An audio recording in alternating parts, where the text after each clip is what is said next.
Ассалому алейкум дӯстон, хуш омадем ба шабакаи мо.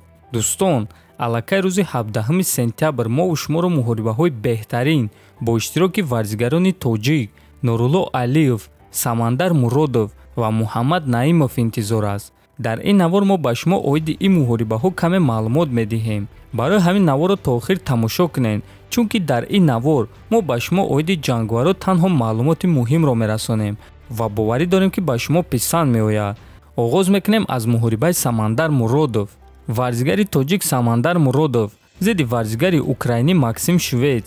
муҳориба рӯзи 17 сентябр дар турнири якҷояи AMC Fight Night ва Eagle FC барои камарбанди Eagle FC дар вазни нимёна, яъне 77 кг мегзарад.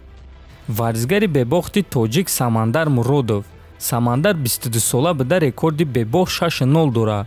4 ғалаба бо тариқи приём ва 2 ғалабаи дигар бо қарори доваро.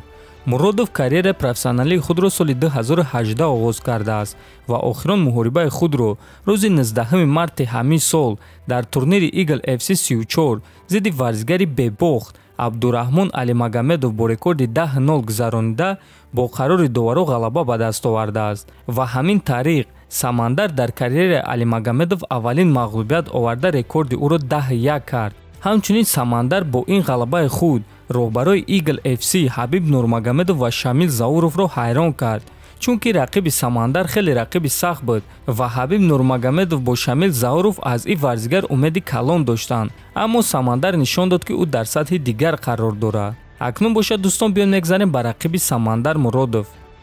Максим Швец варзигари украинӣ 28 сол дорад ва ӯ дар карьераи профессионалии худ ҳамагӣ 22 муҳориба гузарондааст, 19 ғалаба ва 3 бохт.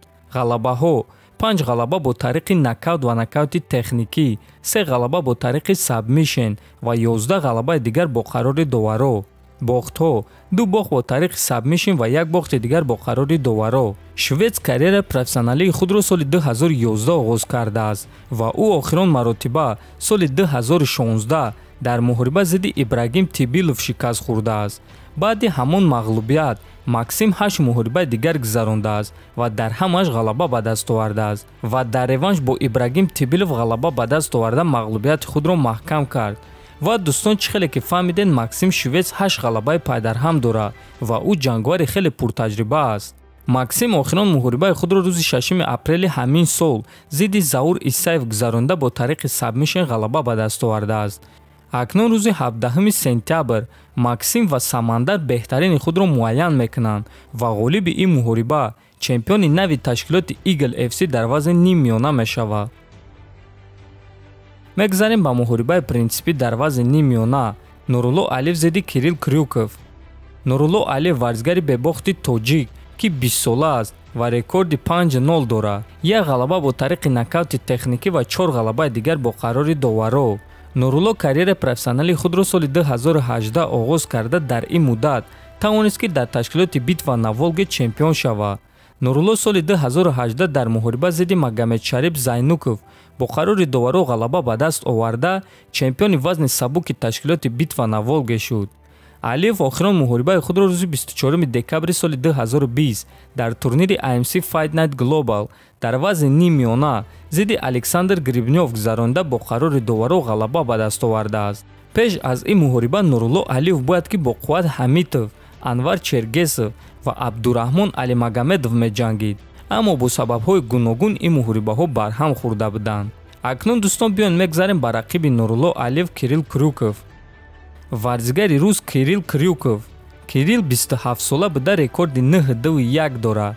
ғалабаҳо: 2 ғалаба бо тариқи нокаут ва нокаути техникӣ, 3 ғалаба бо тариқи сабмишн ва 3 ғалабаи дигар бо қарори доваро. бохтҳо: 1 бохт бо тариқи нокаут ва 1 бохти дигар бо қарори доваро ва ҳамчунин 1 ничия. Крюков карьераи профессионалии худро соли 2011 оғоз кардааст ва аз соли 2018 дар ташкилоти AMC Fight Night баромад мекунад. Кирилл охирон муҳорибаи худро рӯзи 25 сентябри соли 2020 зидди Василий Зубков гузаронда бо қарори доваро ғалаба ба даст овардааст. акнун рӯзи 17 сентябр Нурулло ва Кирилл беҳтарини худро муайян хоҳанд кард. дӯстон, оиди муҳорибаи Муҳаммад Наимов ва рақиби ӯ мо навор кардагем. ҳозир дар кунҷи экранҳои шумо мебарояд, метавонед даромада тамошо кунед. мо боша ба варзигарони тоҷик муваффақият ва танҳо ғалаба орзу мандем ва дӯстон пагон навор карда ба шумо мегӯем ки дар куҷо пахши мустақими ин муҳорибаҳоро тамошо карда метонед. ҳатман фикр ақидотро нависен, дар канал обуна шавен то боздид хонобуду сарбаланд бошед.